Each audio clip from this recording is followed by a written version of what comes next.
Gaza స్వాధీనం కోసం దాడులను ఇజ్రాయెల్ ఉధృతం చేసిన తరుణంలో కీలక పరిణామం చోటు చేసుకుంది. యునైటెడ్ కింగ్డమ్, కెనడా, ఆస్ట్రేలియాలు పాలస్తీనాను అధికారికంగా ఓ దేశంగా గుర్తించాయి.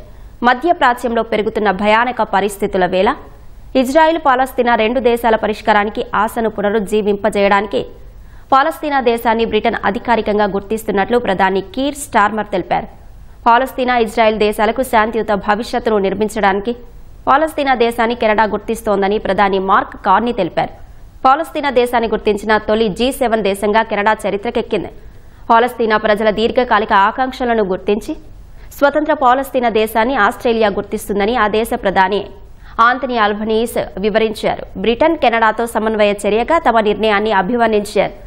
ఈ మూడు దేశాలతో కలిపి ఇప్పటి వరకు 147 ఐరాస సభ్య దేశాలు పాలస్తీనాను గుర్తించాయి. ఫ్రాన్స్, పోర్చుగల్, బెల్జియం వంటి దేశాలు ఈ వారంలో ఐరాస జనరల్ అసెంబ్లీలో పాలస్తీనాను గుర్తించనున్నాయి. పాలస్తీనాను గుర్తించడంపై ఇజ్రాయెల్ మండిపడింది. హమాస్ ఉగ్రవాదానికి దక్కిన బహుమతి అని ఇజ్రాయెల్ ప్రధాని బెంజమిన్ నెతన్యాహు విమర్శించారు. ఈ మూడు దేశాల నిర్ణయం ప్రపంచవ్యాప్తంగా ఇజ్రాయెల్పై ఒత్తిడిని పెంచుతూ శాంతి చర్చలకు కొత్త ఊపిరి పోస్తోంది.